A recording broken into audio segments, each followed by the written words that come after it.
Jet fans, it is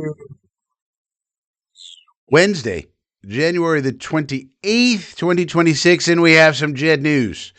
Early this morning, it was revealed that we have hired, that's right, our defensive coordinator. His name is Brian Duker. The Dukester is here. We got a docket. So let's talk about the Jet buzz. Well, it was a long and winding road for the Jets to find their um, defensive coordinator. Now, this guy comes from Miami. I'm going to move this over here. Get out of the way of the docket. Oh, because we moved this. Let's move this over here. There we go. All right. Now, Brian Duker comes from Miami, overlapped with AG in Detroit, and also has previous experience with the Baltimore Ravens. So he knows a good defense when he sees it. And the key thing here is AG is going to call the plays, after all. So now, if this would have happened at the beginning of the offseason, we interviewed a bunch of people, and then we hired this guy, and then AG came out. AG is going to call the plays. Everybody was like, all right. But we went down the winding road of Wink Martindale and this one and that one. And only to wind up here. And it seemed like from all the reporting that AG changed his mind along the way. Seemed like he was pretty set on hiring Wink, and Wink was going to call the plays, of course. And but then somewhere along the way, AG changed his mind and said, "No, I'm going to call the plays." And then Wink was like, "Well, I'm not not going to do that." Right? So it seemed like Wink was the favorite for a long time. But you know what? At the end of the day, this is a good outcome. Now, don't let anybody, including Country Club Connor, tell you that Aaron Glenn was a bad defensive coordinator. That's his latest talking point. That's his latest character assassination of your head coach.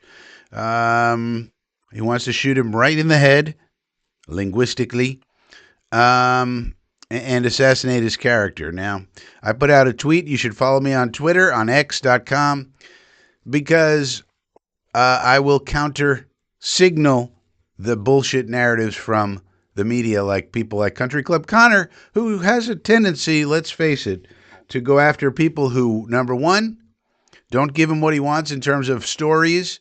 For example, Denzel Mims said, "You can't talk to my folks." And then after that, he was like, "Okay, I'll character assassinate your ass." And then, number two, they usually are black. So I don't know if he's a racist or not, but it does seem to me if you fuck with him, he then fucks with you, especially if you're black and especially if you deny him access to things he wants as a journalist. Now let's go. So now he's trying to say, oh, AG's defenses really weren't that good. Well, the reality is 2021, they were not good. They were rebuilding. They had no players, so they came in 29th in DVOA. Then the next year they improved to 22nd. They got some pieces. He improved. Then the third year, they had decent personnel, 2023, and they finished 13th. And then in 2024, they had great personnel and tons of injuries, if you remember. Still finished 5th in DVOA. So every single year they got better, and the more players they added, the better the defense was, which is essentially what you want out of a DC. He was getting out of the unit what should have been gotten, and you could say in 2024, actually, he got a lot better out of it because of all the injuries that he had. But generally, if you have a lot of good players, you should have a good defense. It's not that fucking hard. But nonetheless, and then we'll have this Duker guy. He'll have the title, but AG will call the plays. So maybe this guy can develop and become something, and maybe he calls the plays eventually. But I think this is AG finally realizing, I got to get this on track now, this whole situation with the Jets. I don't have as much time as maybe I thought I did when I took this job. The Justin Fields thing flamed out. It was a horrible year. I don't think he anticipated how toxic and negative the fan base would be for somebody like him who's a Jet, comes in with that cachet of being on our team and a good player for us. Thought he would buy him some more time. This fan base has had it with all of the losing. And so now I think he's like, all right, all hands on deck here. I think he just realized somewhere along the way, I can't trust this to anybody but myself.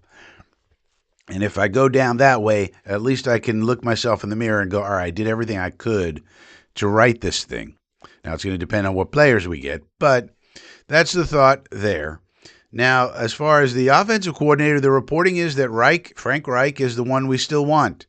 I personally think it was a mistake to let Tanner Engstrand go, but okay, we want Reich. And if Reich could come on board and bring with him, let's say, a Kirk Cousins, could be a target, because the reporting today, and that would be good. Now, the reporting today was also that, Glenn wouldn't take a chance on somebody like Malik Willis, who's been a target and somebody we've spoken about on this channel very frequently. But the thought there is, well, Willis has only started 6 games, so we don't want to take a project or an if or a maybe. We don't want the maybe. We want the someone you know what you're getting. Well, there's very few of those on the market, and there certainly is not one available to us in the draft. So who could it be? Maybe it's Cousins, and maybe there's a connection between Cousins and Reich. They're both devout Christians. Maybe that could come into play, where Reich can maybe help recruit him, and also the, what do you want to say? The longer resume that Reich has relative to Engstrand. Maybe Engstrand's resume was not going to be strong enough with Cousins. And AG could have gotten word of this through Cousins' agent. There's all these back channels you can hear stuff with, even though you're not supposed to talk to players, but the agents all talk. And so maybe, Cousins' agent talked to Glenn's agent and is like, look, Engstrand, I'm not, it's a little shaky there. If you get somebody with a little bit more of a resume, I'd be a little more amenable to coming. Maybe that happened. We don't know. So if we're able to get some sort of stable quarterback situation, which at the moment seems like Cousins would fit best out of all the options that we currently have, to at least get the train on the track, I think Glenn has started to realize it's got to be at least an 8 or 9 win season this year if he's going to be retained, because the fan base, like I said, the fan base has just had it with this, and all the bluster and all the things he said. Put your seatbelt on, hold on to the rope, and all this bluster, and then you come out 0-7 and you wind up with a 3-win team. The team has fucking had it. I mean, the fan base has fucking had it. Now the players seem to be in Glenn's corner, so that's good. But I think he's starting to realize, yeah, we're going to have to win 8 or 9, and we can't probably take a chance on Willis, even though that could turn out to be great. He's only played 6 games in the NFL, so started 6 games. So that's what it seems like, but no definitive word as of this moment as to Frank Reich. Connor Hughes is reporting that he was the favorite and remains the favorite. However, we do have to interview in person 2 people to meet the Rooney Rule. One of those people is going to be Lunda Wells, good old Lunda, and so that's one. And then maybe we'll sneak another one in. We haven't seen any news about anybody else, but we could have already interviewed someone and just didn't go reported. But as of right now, this moment, there is no word on Reich and whether that's going to work or whether he's going to come. If he doesn't, I don't know where that leaves us. Lunda Wells, I guess. I don't know. So that's what's going on. And then there was news yesterday broken that we actually tried for John Gruden to come on staff with Engstrand. He told us no, apparently. Would have loved to seen an email or a tweet from Gruden, maybe saying, hey, really appreciate the outreach, but, whatever. But nonetheless, I think it's a good sign that the Jets tried it. It's a little embarrassing. He told us no. Okay, he told the Jets no to go back to Barstool. I mean, he has a sweet life with Barstool. Everybody's sending him boxes of goods and everything else. And he does a little media, and, it's not exactly a grind. But I think that it's a positive sign that we at least were that forward thinking. We were at least considering somebody like that. Didn't work out. What are you going to do? So that's what's going on with that. How about the media sizzle? Well, we got a podcast by Rosenblather and McMasterbator over there. Now, Rosenblather claims that he doesn't like writing negative hit pieces against the Jets. Oh, really? This is the guy who, along with Dirty Diana Rossini, wrote an article from 30 disgruntled employees that we had fired, and they all said, oh, the Jets stink. No. What a surprise. You mean we fired these people and they don't have a high opinion of us? That's correct. Oh, that's a good article to write. But then he claims he doesn't like writing negative hit pieces. Now, what he really means is he doesn't like receiving negative attention when he's called out on his bullshit. That's what he really means. He doesn't mind writing the hit piece. He just can't take the backlash because remember, he's a beta personality, whereas Country Club Connor, for example, is an alpha. That's why they're good butt buddies. But he's a beta, so he doesn't like the negative. He doesn't like people attacking him. It's hard for him to deal with. Country Club Connor's an alpha and a narcissist, so he doesn't care if you attack him. As long as he's getting attention, good attention, bad attention, as long as it's attention, Country Club loves it. Not the same with Beta Cuck Rosenblather. So that was kind of funny and stupid. He claims he wants to cover a winning team. Oh, I'm sure he does. Part of the issue that the media has with the Jets is they keep losing, and the reason they have a problem with that is they actually would like to cover a winning team because then they get to write books like Gary Gnu Myers. You know, he's got several books out about the Giants, so he loves the Giants because they've allowed him to write these books, and he can be an author and feel fancy and have editors and literary agents and, oh my goodness, and butlers and maids and all this.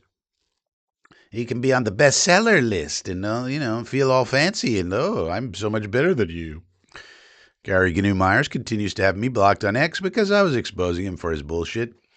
But nonetheless, that's really what they want to do. You know, Rosenblather would love to write a book about the Jets, but nobody wants to read a book about the Jets keep losing. That's not a good book. And then they lost again. And then after that, they lost again. And then after that, they went and watched the tape and had a good week of practice, but then they lost again. That's a terrible book. So nobody's going to read that shit. So they actually do want the Jets to win in a certain way, but in a certain sense. But if they can't have that, then they want chaos, of course, because then that brings them the clickety-clicks. He does say that we will aim for a name at quarterback, but not a lot available. And this is sort of what I was alluding to earlier with Cousins, because, and I kind of understand this from Glenn's point of view. Malik Willis is probably the best fit, but we don't really have the time to see. I mean, that's pretty risky. 6 games started. He's played really well when he's played for Green Bay, but the sample size is so small that it's chancy.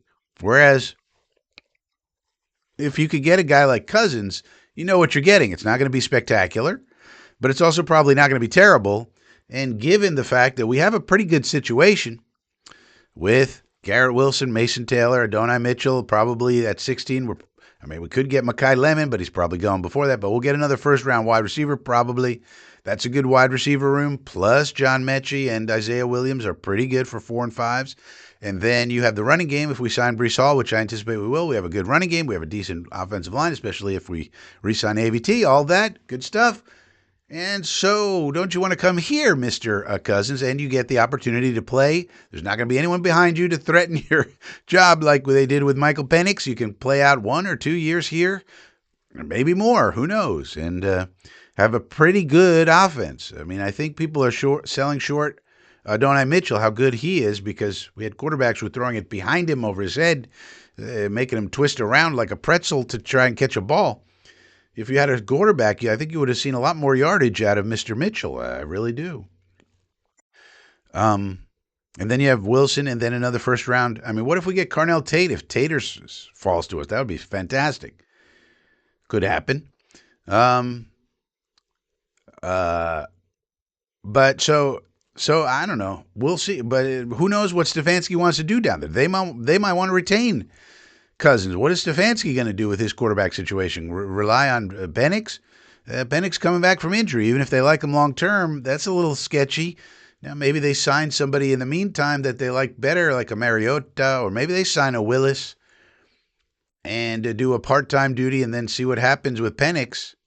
Maybe that's something they could like, and they like that better than Cousins because you figure Stefanski's got a long leash down there, right? They're definitely longer than Glenn. And they have a really nice defense. They got Bijan. They got a lot of stuff down there. Now, Cousins maybe wants to stay there. I don't know. It's a tough situation. But if Frank Reich could help us get somebody in here who knows what the hell they're doing, well, wouldn't that be good? That's really all they said. It was not a great podcast, to be honest. Late breaking news. So let's see what the late breaking news is now. Todd Monken got the job in Cleveland. And then Jim Schwartz immediately said, "Fuck you, I'm leaving." So that's that'd be amazing. But, very odd. You figured they were going to go with Shieldhaas or Schwartz as the head coach. They went with Monken. This is his first opportunity, 60 years old. He's interviewed a bunch of times, so that'll be interesting to see what he wants to do over there. They got an uncertain quarterback situation, although Shedeur Sanders with 7 touchdowns, 10 interceptions made the Pro Bowl, so that's a Pro Bowl quarterback these days. But so that was the big news of the day.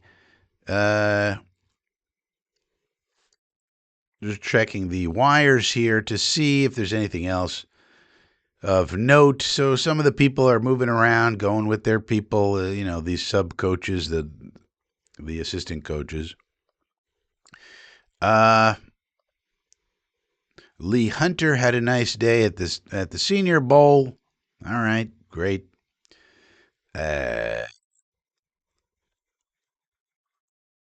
So forth and so on. So the Senior Bowl's going on.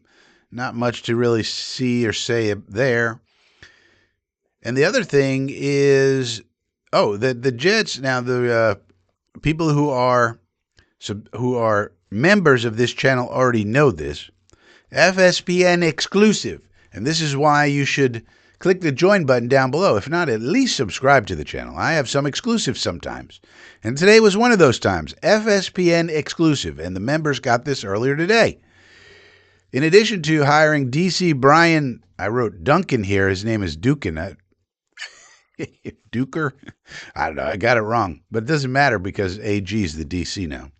The Jets have also hired Iwao Fusillo as the club's inaugural Chief Data and Analytics Officer. A Long Island native, Fusillo has been a Jets fan and now gets to join the team in this capacity. Fusillo has experience working for PepsiCo, the NFL, General Motors, and American Express in similar roles. He's a graduate of Princeton University and Columbia Business School. Congrats to him. So the Jets continue to add to their analytics team, which is nice. Didn't help us last year to win some games, Frankie. Yeah, but still, it's nice to move into the modern era of analytics, and we'll see what this guy can do. Maybe we needed another guy like this. I also, by the way, on X published my first X article. You should follow me at Flatbush Frankie, because now they have this thing where you can write X articles, and it's nicely formatted. A nice picture I wrote about Alex Anzalone today. So you may want to check that out. I only have 262 fucking followers over there. I don't know why I produce all this content and nobody follows me. Pretty weird. So the guy's name is Duker. I wrote Duncan. It's a guy nobody ever heard of. Anyway, so that's that. If you have any questions or comments, write them down. Save them for Sunday. Sunday we do Coffee with Frankie. That's when we answer questions and talk about things live. That's a better place than the comments section. Write them down, save them, and then bring them up on Sunday. Why not? All right. That being said, I got to run. People are calling me. All right. See you later.